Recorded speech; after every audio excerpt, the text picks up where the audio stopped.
legislature, senators sparred over police powers to take money from motorists, citizens' rights to sue governments, and government's powers to prosecute people for. Welcome to the Swing Left Nebraska podcast that's all about energizing communities, advocating for change, and making a difference in the great state of Nebraska. We'll dive deep into the heart of Nebraska's progressive movement, exploring the stories, strategies, and initiatives that are shaping the political landscape. We're here to amplify the voices of candidates, local activists, and community leaders who are fighting for a more equitable, inclusive, and prosperous Nebraska. Swing Left Nebraska is your go-to resource for staying informed about key issues, upcoming elections, and how you can get involved. Whether you're a seasoned organizer, a concerned citizen, or someone who's looking to make a difference for the first time, we've got you covered. Get ready to be inspired and let's embark on this incredible journey together. Welcome. My name is Leah, and I am delighted that you are here. Today, Cindy Maxwell-Ostdiek and I will talk about State Senator Steve Halloran's inappropriate and offensive comments on Monday night. If you have any littles with you, please be advised that we will discuss some sensitive topics. We also chat about LB 441, LB 876, LB 20, and much more. So let's do a show. Cindy, welcome back to the Swing Left Nebraska podcast. We have a lot to dive into, as always, no surprise there.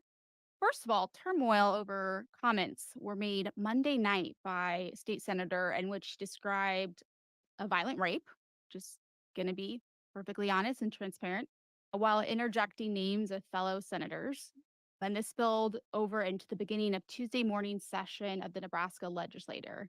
Several lawmakers, including two conservative colleagues, called out State Senator Steve Halloran for what they described as inappropriate and hurtful comments Monday night, in which he read from a book describing a violent rape and repeatedly inserted the name of Senator Kavanaugh amid the reading. This is a huge deal. It was very hurtful to many people in the room, and it's had the ripple effect impacting those Nebraskans who heard the comments online while watching it as well. What can you say about this? I want to say thank you. It's so good to talk to you today. And I appreciate you so much for just bringing this topic up first with our update today.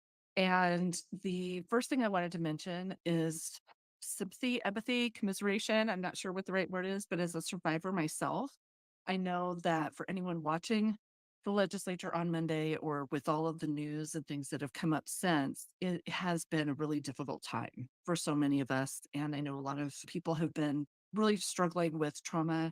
And there is a hotline available if you would like someone to speak to. And this is through RAIN. It's the Rape, Abuse, and Incest National Network. And there's a national sexual assault hotline. That's 800-656-HOPE. And it's always good to talk to someone. If you're having a hard time, it's good to make sure and reach out. I was watching that last Monday night as I was recording the legislature, as I do. And it was something that when I think back, it was even more horrific when I realized the senator did this knowing, of course, that is for the public record, right? The transcript of the legislature is an official document available for our state and history. It was also broadcast on Nebraska Public Media live. Senator Halloran said that he was going to be sharing from the actual hearing with LB for having a hearing last year, because it's a biennium 2-year process. This is a bill that Senator Albrecht brought last year, and the hearing was in February of 2023. And there were many testifiers that came and read from books that they deemed inappropriate to be in our libraries, school or public or otherwise. And Senator Halloran read from the testimony that someone had shared in that hearing and read from a book that is called Lucky. And that person's testimony actually misquoted the book. I just would really like to say that first off, as someone myself who's a survivor, the tone of actual quote from the book seemed to me especially difficult, but the actual book reads a little bit different. I'm just going to let anyone listening know that I'm not going to get into details about the actual sentences, but the testimony Senator Halloran read from was flawed in the first place. And then to add to that real shameful behavior, he actually invoked senators' names while he was reading very graphic passages from this account of this violent rape. And I can't imagine what it must have been like to be in that room or to be the senators that were targeted with this. But it is something that we need to make sure that we don't dismiss or try to minimize or gloss over. It was harassment. It was beyond inappropriate. It was not what we would expect from anyone, let alone a leader or elected official representing us at the Nebraska State Legislature. It has been disappointing to see what has happened since. That night, no one got up to say anything. Senator Albrecht did say a little bit, but not what we were all expecting. It's the leader, the introducer of this bill. And then the next day, Speaker Arch got up to speak and just really did a lot of harm to our state and the institution by trying to gloss over and minimize what had happened and to say that it should be something that people just move on. He gave people a moment. Senator DeBoer did a suspension of the rules type of motion so that people could debate or have their say and it wouldn't have impacted the hours of debate for cloture for anything that was on the floor right at that time. But not very many people spoke. And Senator Arch's real desire to try to minimize this and to play it down and say, let's not have this impact the tax bills that were coming. It's just really disappointing with that leadership. And one of the things I have to say, as someone who ran for legislature in District 4, is that my senator, my opponent who won, Senator Brad Von Gillern, I wanted to say that I really appreciated the fact that he stood and shared very personal remarks on the floor of the legislature. And I just wanted to say that I just really appreciate him for doing that and the other senators that spoke up as well. Senator Blood, Senator Conrad, Senator John Kavanaugh, Senator Michaela Kavanaugh, of course. Senator Halloran's apology was something I just don't really quite characterize as an apology. It was not sufficient. It was not anything that I would look to as someone who truly held remorse or felt accountability. He was just really someone who was trying to justify what he had said. But I also appreciated what Senator Slama said. And this, again, is another Republican in the Nebraska legislature who has been very vocal about not only her personal history regarding assault, but also the need within the legislature for rules and accountability with these types of things. There's just really not enough at the Nebraska legislature as 2024. And people are vulnerable in that institution when you talk about like staff and aides and even, of course, senators. So there's separate discussion about the bill, LB 441, and the desire for some of these senators to shock and really try to bring attention to what they consider to be obscene materials in our libraries. But this was not how to go about debate on that very important issue. And it is separate from the harassment and the disgraceful, violent rhetoric that Senator Halloran directed towards Senator Kavanaugh. I guess that's Yeah. what I would say about that bill. I mean, about that incident. I do have update about the bill, but before I guess we move on, I think it's important to say that there is a resolution that is going to be heard on Thursday in the exec board at 3 o'clock. And As to censure him, correct? yes, this incident happened on Monday. On Tuesday, Speaker Arch spoke about trying to put this behind us and move on. But it was something that was at the news. It was on the national level. Of course, Nebraska's famous again for something like this. The call for his resignation, which I formally did as well, has been really a drumbeat. And on Wednesday, Senator Aguilar, who's chair of the exec board, stood up and said that he had the day before started a formal inquiry into this. And it's disappointing he didn't mention it immediately on Tuesday. Don't understand why he wouldn't have discussed it right away. Understanding how traumatic this was for so many Nebraskans, and for Senator Kavanaugh and everyone in that room. But I guess there is a formal inquiry, but that is a process that won't take place until after the session is probably finished.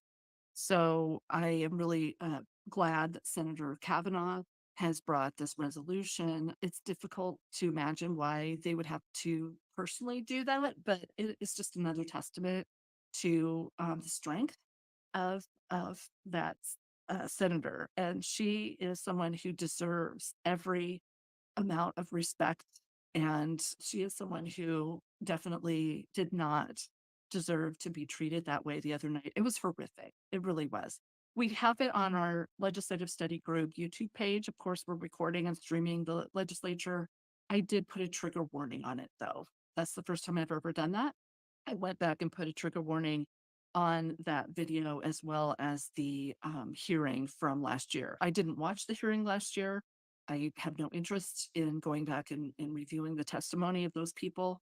The, the thing about that bill is that it doesn't do what Senator Albrecht is saying it does. LB 441 does not keep inappropriate material out of our schools and the libraries. What it does is it targets librarians and teachers for criminalization. And that is not how good policy should be written. And I was actually at the legislature on Wednesday and was really proud to sit with the Nebraska Library Association. I'm not a formal member or anything like that, but I was there with their organization on another matter. And I just want to say that I really believe and trust and appreciate our librarians. And I think they do an amazing job making sure that books are available to students that are important for them to not only understand their world, but also to learn so that they can empathize with what other people's experiences are. And then, as far as like books like the one Senator Halloran misquoted from, that particular book is important for survivors of sexual assault to process or make sure that they realize that they're not alone. It is not like Senator Halloran said, which is a how to.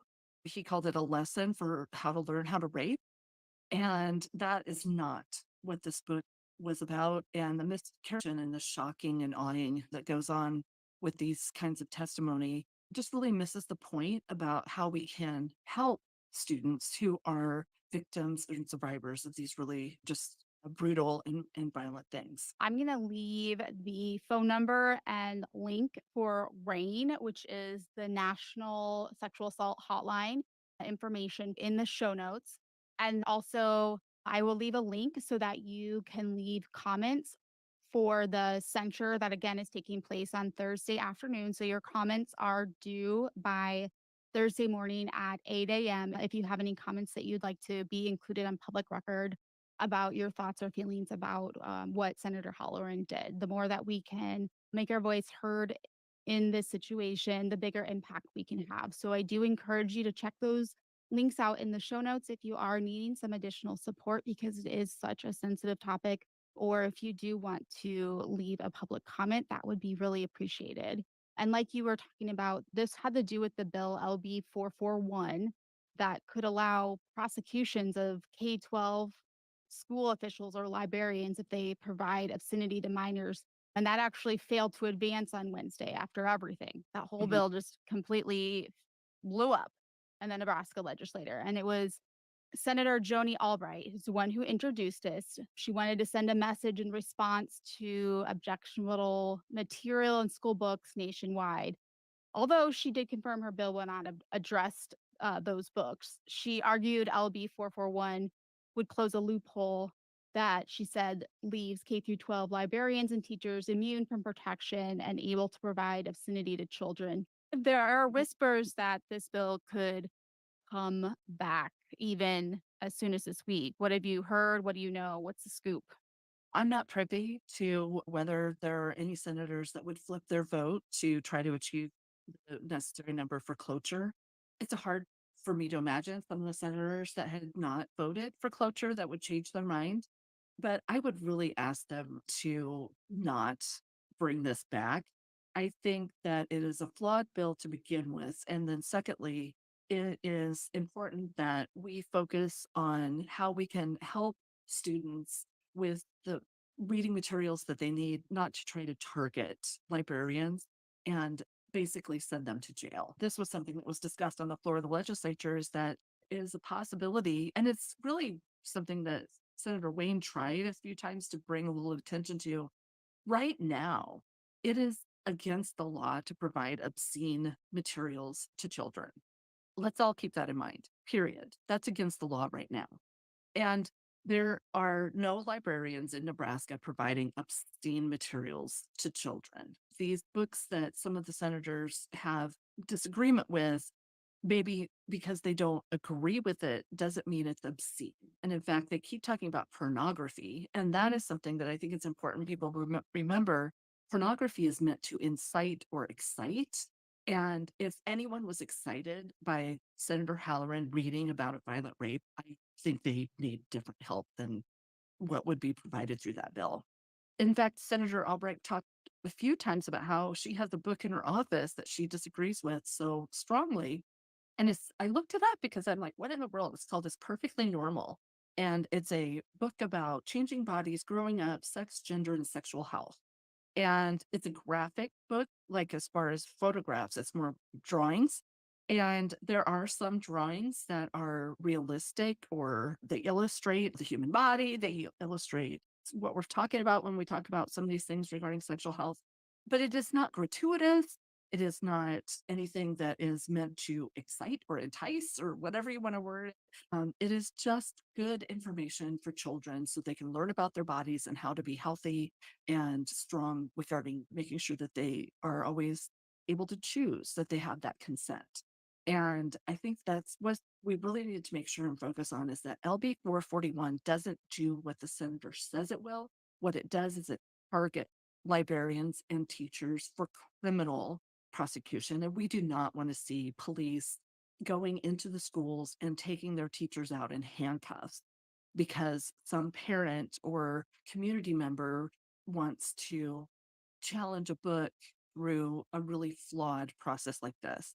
We need to remember that all Nebraskans have the ability through the school boards in their local district to contact the superintendent or the building principal, or any number of ways that they can actually address any concerns they might have about books. And Nebraskans also should remember that right now, every parent has the ability to restrict their student from reading books that they don't agree with.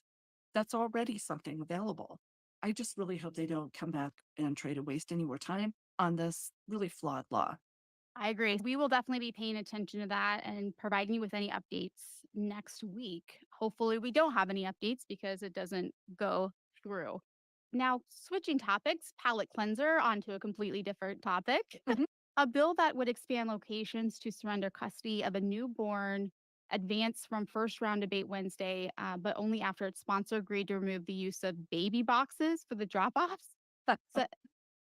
Senator Wick Holcroft of Bellevue introduced the Newborn Safe Haven as a way to expand locations where a parent in crisis could drop off a newborn without facing criminal abandonment charges. Current state law allows such drop offs only at a hospital, and two newborns were dropped off under that law last year. But Legislative Bill 876 would expand the locations to include fire and police stations that are staffed 24/7. The bill also increased the maximum age of newborns that could be dropped off from 30 days old to 90 days. What are your thoughts? First off, it's important for us to remember that in Nebraska, we want babies to be safe. And if there is any reason a parent believes that they cannot keep their baby safe, we want to provide a way for them to make sure that they can ensure that they're able to bring their baby someplace that would be safe. And that means to a hospital or to a trusted community member who has the credentials. This is what I would say. It does not mean that we would be bringing babies and leaving them in boxes. This whole box thing is what was wild the other day. I support the underlying bill. I think that there was an amendment brought that introduced this concept regarding these boxes. And to hear Senator Blood talk about it, it sounds like they're really very new things that have been designed that are based on something more like what in agriculture for like pigs or something. 'Cause some of the technology having to do with keeping the temperature at a correct level and things like that.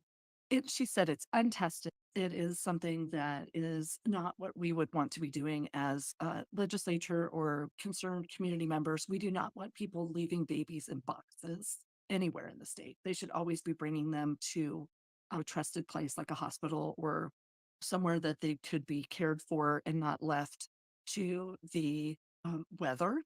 Senator Blood talked about how there may be instances where the boxes might malfunction. And if it's cold outside or if it's blistering summer heat, it just horrible things to imagine that could happen. So I think it's a good idea to expand the number of days that someone could bring an infant. What I wish we did more of as a state is to provide services to make sure that we didn't have situations like that happen in the first place. But if there is a parent that feels that they cannot care for their child and that their child is in danger in their care, then I think it is good that we not make it harder for someone to make sure and bring that infant to safety. I agree. So we'll keep our eyes peeled on that one and provide any updates as they arise. LB 20, a bill introduced by Senator Wayne, is a bill that basically, if you are a felon and you're released from jail, you will no longer have to wait that full 2 years to vote, which is really important because from my understanding, a lot of felons who are released from jail, some are under the impression that they could never vote again. In fact, I can speak to that from experience when I was canvassing with Sarah Centineo. We knocked on the door of hopefully future constituent of hers, and he said, I can't vote. I'm a felon. And we explained right now the law is that after you've been out for a full 2 years and you've stayed out of trouble, you can vote. First of all, that can be just confusing. Trying to keep track of 2 years is hard and confusing. It's just a bad law, in my opinion. So, this bill would make it so once you're released from jail, you would no longer have to wait the full 2 years to vote. You would have your rights reinstated to you once you leave. So, that's really great to hear that this bill moved on to the next round of debate. What are your thoughts?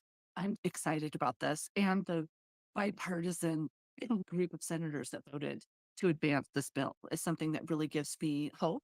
And in fact, just a little detail, the current law restricts people who have a felony to not vote for 2 years after they've completed all of their, not just sentencing, but their parole and probation.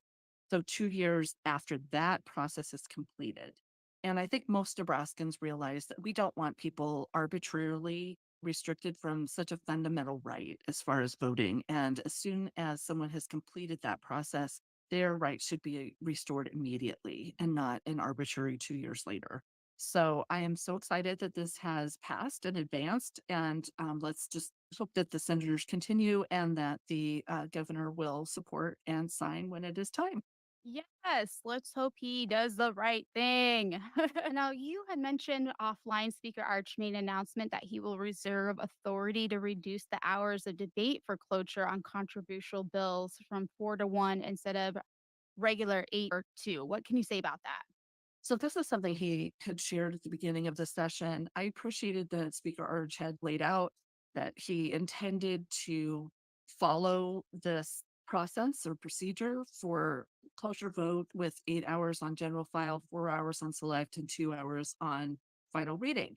We're getting down to the last few days of the session, and Speaker Arch, after what had happened this last week, decided to bring up the fact that he has discretion with that process as far as determining full and fair debate for cloture. And he said that on bills, and he made some sort of comment, and I should go back and read more closely, but some sort of comment about not on taxes and things like that. But more controversial bills or bills that he believes people have already made up their mind and that they would not be open to learning and discussion and changing their mind. And I fundamentally disagree with Speaker Arch about this. I think that's the whole point that we send people to Lincoln as our representatives to come to this with an open mind about what is best for our state and to limit bills because it's uncomfortable or to limit discussion and debate on bills because it is keeping you from doing other things doesn't mean that it's not valuable. And that exactly is the time when we should be having senators listen more closely. So am very troubled by this. I understand that we have a short session, but I think that the speaker, unfortunately, the schedule has not been laid out in a way that I think has been really productive so far. And now, of course, we're getting down to it. And there's a lot of things that need to happen in a short period of time. So I completely understand that. But I don't think that means that we should be limiting debate on bills that come before the legislature. And in important things that are controversial, quote unquote, doesn't mean that just because it doesn't have to do with tax or revenue or appropriations, that we should gloss it over and just try to hurry it up, so to speak. I'm going to be keeping my eye on that. It is something that he really didn't describe well about how it would be announced, if it's going to be beforehand, if it's something that I think would only apply to bills that had not come up for debate yet.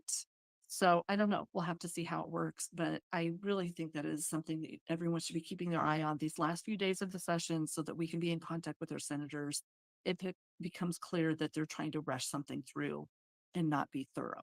Perfect.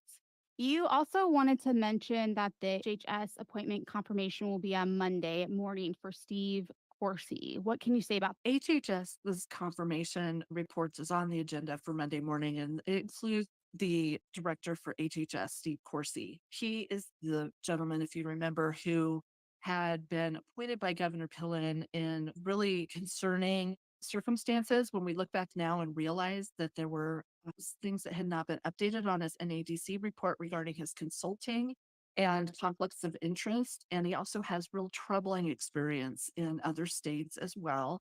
And really just important to remember the hearing where Senator Michaela Kavanaugh had brought like things that he'd said online, and his views are very extreme regarding not only things to do with Nebraskans with our health and that type of thing, but also his views regarding sexuality and gender identity and things like that.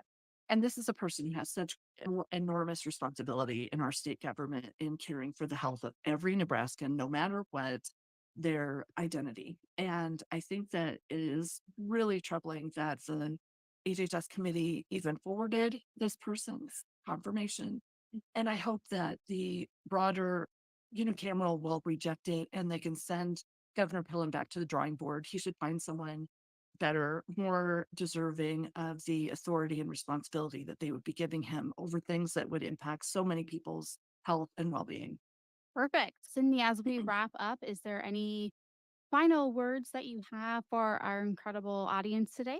We followed so many bills in the last week regarding appropriations and revenue, and this is where we see the priorities for our state in action and where we would be making our investments and where they're pulling back investments, including on such things as health, behavioral health, mental health.